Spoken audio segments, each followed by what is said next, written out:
আমি এই কথাটাই বুঝাইতে চাই ভাই, প্রিয় নবী সাল্লাল্লাহু আলাইহি ওয়াসাল্লামের অনুসরণ এটাই ভালোবাসা। নবীজি সাল্লাল্লাহু আলাইহি সাল্লামের ভালোবাসা 100 বার 100বার ভালোবাসা। নবীজির ভালোবাসা আল্লাহরই ভালোবাসা, নবীজির অনুসরণ আল্লাহরই অনুসরণ। মান ইউতি'র রাসূল ফাকাদ আতা আল্লাহ, সে আল্লাহরই আনুগত্য করলো যে রাসূলের আনুগত্য করলো। মান ইউতি'ল্লাহ ওয়া রাসূলা, আল্লাহ বলছে আল্লাহ এবং রাসূলের যে আনুগত্য করলো। তাহলে রাসূলুল্লাহ সাল্লাল্লাহু আলাইহি ওয়াসাল্লাম, আল্লাহ তাআলা ওনাকে পাঠালেন আমাদের কাছে আর বললেন আমি একজন বন্ধু পাঠাইলাম, আমার খুব প্রিয় বন্ধু, আমার কলিজার টুকরা, আমার সবচেয়ে আপনজন, যাকে আমি ভীষণ ভালোবাসি। আমার এই বন্ধু হাসলেও আমি ভালোবাসি, আমার এই বন্ধু হাঁটলেও আমি ভালোবাসি। আল্লাহ বলে সেই প্রিয় বন্ধুকে তোমাদের জন্য পাঠাইলাম। লাকাদ মান্নাল্লাহু আলাল মুমিনিনা ইদ বাআসা ফীহিম রাসূলাম মিন আনফুসিহিম। আল্লাহ বলে ঈমানদাররা জানো, ভাত মাছ চাল ডাল, আসমান জমিন, স্ত্রী সংসার, ঘর বাড়ি, টাকা পয়সা, এগুলো আমারই নিয়ামত, এগুলো তো আমি তোমাদেরও দিছি, অন্য গরেও দিছি। তো তোমাদেরকে আলাদা বিশেষ কি দিলাম জানো? আমার প্রিয় রসুল, আমার বন্ধুকে তোমাদের জন্য দিয়ে দিলাম। এটাই আয়াতের ইজ বাআসা ফীহিম রাসূলাম মিন আনফুসিহিম। আমি আমার বন্ধুকে দিলাম তোমাদের জন্য, বন্ধুকে দিলাম। তো আল্লাহ তাআলা বলেন আমি আমার বন্ধুকে পাঠাইলাম। 23টা বছরে তার মাধ্যমে আমি আগামী ইসরাফিলের ফু পর্যন্ত, কিয়ামত পর্যন্ত, ছোট বড়, নারী পুরুষ, কিশোর তরুণ যুবক বৃদ্ধ, সমস্ত মানুষের জীবনের প্রতিটা নড়া চড়া, উঠা বসা, হাসি কান্না, আনন্দ বেদনা, আলো অন্ধকার, রাত দিন, ঘর পরিবার, স্ত্রী সংসার, একাকী প্রকাশ্য, দেশ জাতি রাজনীতি বাজার ব্যবসা, সকল বিষয়ে আমি আমার বন্ধুর মাধ্যমে তোমাদের জন্য দিক নির্দেশনা, সুন্নাত, অনুসরণযোগ্য বিষয় স্পষ্ট করে দিলাম। নবীজি সাল্লাল্লাহু আলাইহি ওয়াসাল্লাম বলেন তারাকতুকুম মুহাজ্জাতান বাইদা।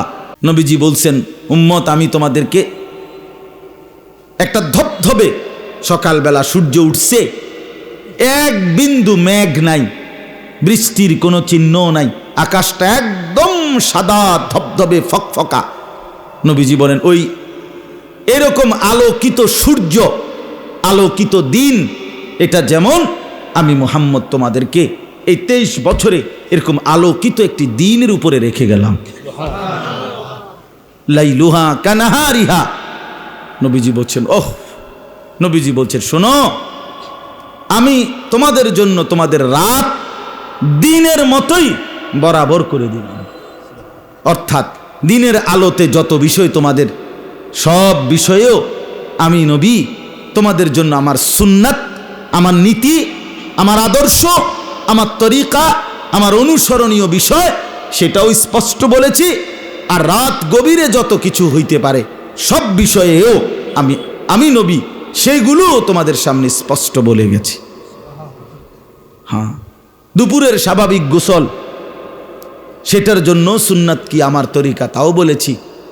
আবার ফরজ গোসল, তার জন্য আমি আমার তরিকা বলেছি।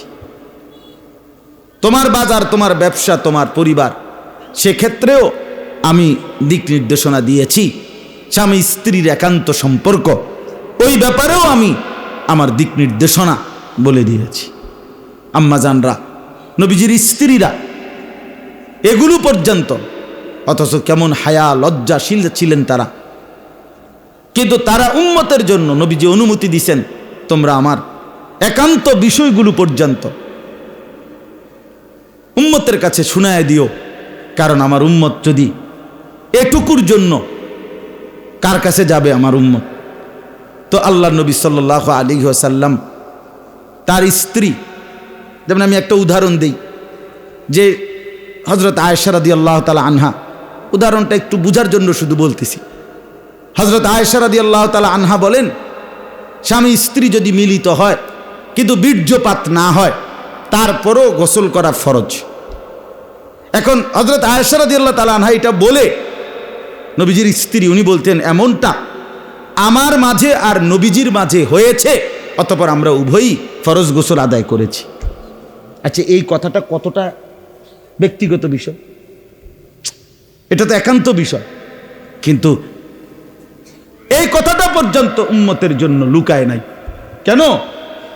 উম্মতের যেন এখানে এসেও কষ্ট না হয়, এখানে এসেও কষ্ট না হয়। কি পরিমাণ ইহসান করেছেন তিনি আমাদের জন্য, কি পরিমাণ ইহসান। বাথরুমে ঢুকবা কেমনে, ঢুইকা গিয়া কাপড়টা খুলবা কখন, বসবা যে বাম পায়ের উপরে ভর দিয়া বসবে, একটু বেশি চাপ দিয়া। কয়টা ঢিলা ব্যবহার করবা,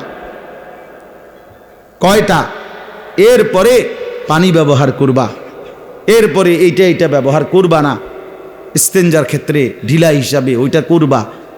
এইগুলো পর্যন্ত আল্লাহর নবী সাল্লাল্লাহু আলাইহি ওয়াসাল্লাম উম্মতের জন্য বলে দিছেন, কিছু বাদ দেয় না, একটা সুতা। আজ দুর্ভাগ্য যুবক নিজের ব্যক্তিগত জীবনের কত বিষয়ে মোবাইল তালাশ করো, এখানে কি ফ্যাশন আছে, চুলের, শার্টের, গেঞ্জির, প্যান্টের, কথাবার্তার, চুল আঁচড়ানোর। হ্যাঁ, আহা, একটা বারও ভাবলা না যে আমি যার উম্মত, আমি যেই ধর্মের অনুসারী, আমার ধর্ম কোথায়, আমার ইসলাম কোথায়, আমার আল্লাহ কোথায়, আমার রসুল কোথায়। আহ, নবী সাল্লাল্লাহু আলাইহি ওয়াসাল্লাম দাড়িবিহীন ওই মানুষটাকে তো আমার মনে হয় জিজ্ঞেস করবে হাসরের ময়দানে, উম্মত কেমনে পারলি, তুই আমার তায়েফের কথা শুনোস নাই, আমি এতগুলো পাথরের আঘাত সইলাম। নবীজি বলবেন, উম্মত কেমনে পারলি, আমি যে মৃত্যু পর্যন্ত মিসওয়াক করলাম, তুমি যে উম্মত কখনোই করলা না, কেমনে পারলা উম্মত? তুমি আমার উহুদের দান শহীদের কথা শোনো নাই, আমি যে পেটে পাথর বাঁধছি ক্ষুধার কষ্টে শোনো নাই, আমি এত কষ্ট কেন করলাম? আমার আল্লাহ আমার প্রতি তো নারাজ ছিল না। আল্লাহর নবীকে আল্লাহ তাআলা বলছেন, বন্ধু আপনি যদি বলেন উহুদ পাহাড় স্বর্ণ বানিয়ে আপনার পিছনে চালায় দেব, আপনার সাথে থাকবে, আর আপনার যা লাগবে তা আপনি নিতে থাকবেন। আল্লাহর নবী সাল্লাল্লাহু আলাইহি ওয়াসাল্লাম বলছেন, না রব্বুল আলামিন, আমি দুনিয়া এমনটা চাই না, আমি চাই একবেলা খাবো আপনার শুকর করব, আরেক বেলা উপাস থাকবো তো আপনার জন্যই সবর করব। আশবাউ ইয়াওমান আশকুরু আজুউ ইয়াওমান আতাসাব্বারু, খাবো যে বেলা তো শুকর করব, উপাস থাকবো যে বেলা তো সবর করব। এতটা মহব্বত করে উম্মতের জন্য এত সুন্দর করে সাজিয়ে দিয়েছেন যিনি, সেই আমরা যদি রাসূলুল্লাহ সাল্লাল্লাহু আলাইহি ওয়াসাল্লামের সুন্নাত, নবীজির অনুসরণ আমাদের মধ্যে না আসে ভাইয়া, আমাদের আখেরাত মুসিবত হবে। আজকে এতটুকুই আমার কথা। আমরা ঢাক ঢোল, আমরা এই বাদ্য, আমরা এই ফুল, আজকেও দেখছি একটা হাইয়েস্ট গাড়িরে আপনার বিশ্বাস করেন এটার মধ্যে এটার উঁচা উপরে গম্বুজের মতো ফুল দিয়া সাজাইছে, সাইডে মাইডে এটারে সামনে লেখা আছে, মানে এই আগামীকালকের জশ্নে জুলুসের জন্য এটা, মানে এইটা আপনার এটা দিয়া রেলি করবে বা কি করবে। আচ্ছা, এটা কি অর্থ, এটা কি, এটা আসলে কি, এটা কি ধরনের বিষয় আপনি বলেন? বিড়ি খাওয়ার বদ অভ্যাসটা ছাড়তে পারে না, এত বেটা যদি কয় আশেকে রসুল, তাহলে এই এরপরে গিয়ে আমার গাড়িটা থুইয়া আটটা যাওয়ার দরকার না ক্যান্টনমেন্ট?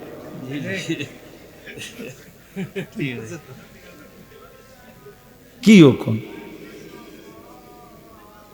কষ্টে কেমন দুঃখ লাগে, কোন কি বলে, কিসের আশেকে রসুল, কোন দুঃখে আশেকে রসুল তুমি, মানে কিটা আসলে কি কারণ? আহা,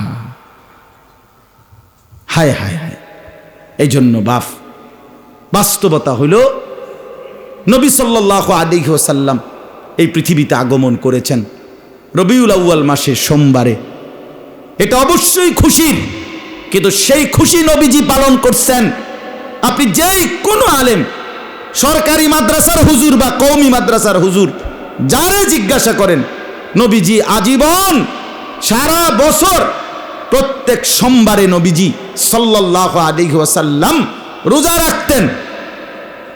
রোজা রাখতেন। নবীজি জিজ্ঞেস করছে নবীজিকে, হে আল্লাহর নবী সাল্লাল্লাহু আলাইহি ওয়াসাল্লাম, আপনি সোমবারে রোজা রাখেন কেন?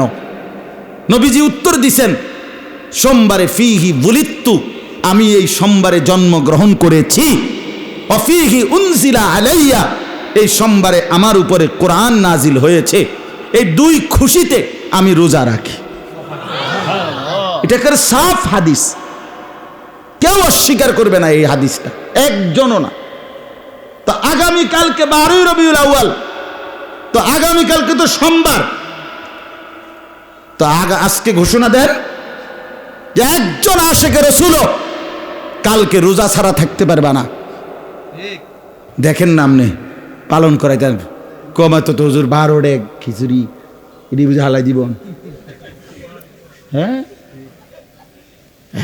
এই জন্য মজার বিষয় হইল নবীজির সমস্ত সুন্নাত, মিসওয়াক, দস্তরখান, সোমবারের রোজা, সুন্নাত মোতাবেক জিন্দিগি, এগুলো দিয়ে দিছে ওয়াহাবিরে। আর নিজেরা গান, বাদ্য, ঢোল, তবলা, হ্যাঁ, ফুল, জরি, বিরিয়ানি, খিচুড়ি এটি নিজের জন্য রাখিয়া দিছে। তো বন্টনটা খুব সুন্দরই হয়েছে। না, বন্টন কি হয়েছে? আমরাও খুশি হইলাম এই বন্টনে, আমরাও খুশি। বেটা, আরো কোনো সুন্নত যদি থাকে আমগরে শুনাইও, আমরা সুন্নতগুলো নেব, আর তোমরা বেদাতগুলো নিয়েও যাও। রদিনা কিসমাতাল জব্বারে ফিনা, আমরা মালিকের ফায়সালার উপরে সন্তুষ্ট। তোমাকে বন্টনে আমরা রাজি, খুশি, আমরা রাজি হয়ে গেলাম। আমরা সুন্নাতকেই ধরে রাখবো। আমরা জীবন বিশ্বাস করি সুন্নাতের মধ্যে আল্লাহর ভালোবাসা, সুন্নাতের মধ্যে আমাদের গুনাহ মাফ, সুন্নাতের মধ্যে নবী সাল্লাল্লাহু আলাইহি সাল্লামের ভালোবাসা নিহিত। প্রতিবার মিসওয়াক করবেন, খোদার কসম, আপনি মিসওয়াক শুরু করলেন, আপনি মনে মনে শুধু ভাববেন, মিসওয়াক করতেছি, আমার আল্লাহ আমাকে ভালোবাসতেছেন, আমার গুনাহ মাফ হইতেছে। কারণ এটা আল্লাহরই কথা, ইউহিব্বুকুমুল্লাহ ওয়া ইয়াগফির লাকুম যুনুবাকুম। আল্লাহ বলেন আমার বন্ধুর অনুসরণ করো, আল্লাহ ভালোবাসবে, গুনাহ মাফ হবে। তাহলে যতক্ষণ আমি দস্তরখান বিছাইয়া খানা খাবো, ততক্ষণ আল্লাহর ভালোবাসা চলবে, আমার গুনাহ মাফ হইতে থাকবে। যতবার আমি বাম পাও দিয়া ঢুকবো, ডান পাও দিয়া বাথরুম থেকে বের হব, ঢুকতে দোয়া, বাইর হইয়া দোয়া পড়ব, ততক্ষণ পর্যন্ত আমার আমল নামার মধ্যে প্রিয় নবী সাল্লাল্লাহু আলাইহি সাল্লামের সুন্নাতের মহব্বত, অনুসরণের সওয়াব লিখা হবে, আল্লাহর ভালোবাসা মিলবে, গুনাহ মাফ হইতে থাকবে। এই জন্য বাস্তবতা হইল ধাক্কাধাক্কি করা না, বাস্তব কাউরে প্রতিপক্ষ বানাইয়া তারে গর্তে ফেলায় দেওয়া মূল উদ্দেশ্য খোদার কসম এটা না। আমি কমপক্ষে এটা চাই না। আমি চাই আমরা সবাই ভাবি ইনসাফের সাথে লাউ কানা হুব্বুকা সাদিকান লা আতাআতাহু ইন্নাল মুহিব্বা লিমান ইউহিব্বু ইউতাউ।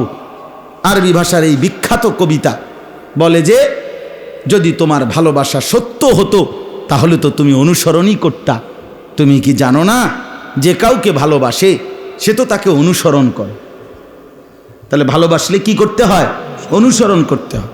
অনুসরণ করলে ভালোবাসা প্রমাণিত হয়। এজন্য রবিউল আউয়াল মাসে আপনাদের কাছে অনুরোধ করলাম, নবী সাল্লাল্লাহু আলাইহি ওয়াসাল্লাম বলছেন, আলাইকুম বিসুন্নতি, উম্মত আমার সুন্নতকে মজবুতভাবে ধরো, ওয়া সুন্নাতিল খুলাফাইর রাশিদিন আল মাহদিয়্যিন, আমার সুপথ প্রাপ্ত সাহাবা, বিশেষ করে 4 খলিফা, তাদের সুন্নতকেও মজবুতভাবে আঁকড়িয়ে ধরো। তামাসসাকু বিহা, শক্ত করে ধরো, ওয়া আদ্দু আলাইহা বিন নওয়াজিস, মারির দাঁত, ভিতরের দাঁত, এটা দিয়া কোনো কিছু যেমন শক্ত করে কামড়াইয়া ধরে। নবীজি বলেন, আমার সুন্নত এক একটাকে এইভাবে মাড়ির দাঁত দিয়া কামড়াইয়া ধর। এই হাদিসের তর্জমা এটা। এই জন্য দয়া করে আমরা প্রত্যেকে ইনশাআল্লাহ রাসূলুল্লাহ সাল্লাল্লাহু আলাইহি ওয়াসাল্লামের সুন্নাতের অনুসরণ করব তো ইনশাআল্লাহ। যুবক ভাই, তোমাদের উপরও রহম করো, নিজেদের চুল, নিজেদের পোশাক, নিজেদের কথাবার্তা সুন্দর করো। কেন পেশাব করে পানি নাও না? এটা তো একটা নিকৃষ্ট রুচির পরিচয়। তুমি যে একদম নিম্ন রুচির মানুষ, নিচু মানসিকতার লোক, তুমি যে একদম নিকৃষ্ট রুচির মানুষ, এটার প্রমাণ তো এটা ভাইয়া, জানো না তুমি? যে পেশাব করে পানি নেয় না, টয়লেট পেপার ব্যবহার করে না, শরীর পবিত্র রাখে না, এটা একদম জন্তু জানোয়ারের আখলাক, চতুষ্পদ জন্তুর পরিচয় এটা। এটা সুস্থ স্বাভাবিক কোনো মানুষ তার পরিচয় এটা না। এজন্য দয়া করে শরীর যদি পাক থাকে, টয়লেট পেপার পানি ব্যবহার করো, শরীর পবিত্র থাকবে। আর পবিত্র শরীরে বিশ্বাস, নামাজ পড়ার আগ্রহ কলিজার ভিতর থেকে বের হবে। আজকে অধিকাংশ ছেলে পেলে নামাজ পড়ে না, এটা বড় কারণ। এটা বড় কারণ ফ্যান বালানা। ফ্যান কি ফ্যান বালানা মানে হলো ফ্যান সিরিয়া গেছে রে কোনা দিয়া, মানে মুইতা ফানি লয় না। এই যে আমরা ওই ছোট ছোট নুরানির বাচ্চারা হাসতেছে, দেখে হেরা বুঝতেছে হায় হায় মানুষ এরকম কেমনে হয় যে সেসব করে। হেরা তো আপনার একেবারে মানে হাসতে, আমার ছেলে ছোটটা যে তে যদি শুনে তো আসতে আসতে একের কাইতে যাবে যে এত বড় দামরা মুইতা ফানি লয় না, টয়লেট পেপার। আমি যদি তারে বলি আর আমার ছেলের, আব্বু দেখো দেখো এটা কি মানুষ, এটা পেশাব করে পানি নেয় না, টয়লেট পেপার ব্যবহার, সত্যি কথা হে হাসতে হাসতে পড়ে যাবে যে এইটা হয়, মানুষ এমন হয়। ছি ছি ছি ছি ছি, আস্তাগফিরুল্লাহ। আল্লাহ আমাদেরকে বুঝ দান করেন। ভাইয়া লজ্জা দেওয়ার জন্য বলি না, বিবেক জাগার জন্য বলছি, বিবেক জাগার জন্য। তোমরা যুবক আগাইলে ইনশাআল্লাহ আল্লাহর দিন আগাবে। মুসলমানের শক্তি, হিম্মত, সাহস, শৌর্য, বীর্য, মুসলমানের বিজয়, মুসলমানের পতাকা সারা দেশ সারা পৃথিবীতে উড়বে। যুবক যদি ঈমানওয়ালা, সুন্নাতওয়ালা, হিম্মতওয়ালা হয়, আল্লাহ তাআলা সকলকে আল্লাহর পথে ফিরে আসার, সুন্নাতের অনুসরণ করার তৌফিক দান করেন। এখন তো মূলত ছুটি না, এখন বিরতি, মানে এশার নামাজের বিরতি। এই জন্য দয়া করে ছেলেরাও ভাইয়া অজু করে নামাজের প্রস্তুতি নাও। দয়া করে নামাজ না পড়ে এদিক সেদিক চলে যাও না। ইনশাআল্লাহ আমার শায়েখ আরিফ বিল্লাহ হাকিমুন নফস আল্লামা মুফতি মুশতাকুর নবী কাসিমি হযরত দামাত বারাকাতুহুম বয়ান করবেন, আরও ওলামায়ে কেরাম বয়ান করবেন। আল্লাহ আমাদের সবাইকে তৌফিক দান করেন, আমিন। সুবহানাল্লাহি ওয়া বিহামদিহি, সুবহানাল্লাহ।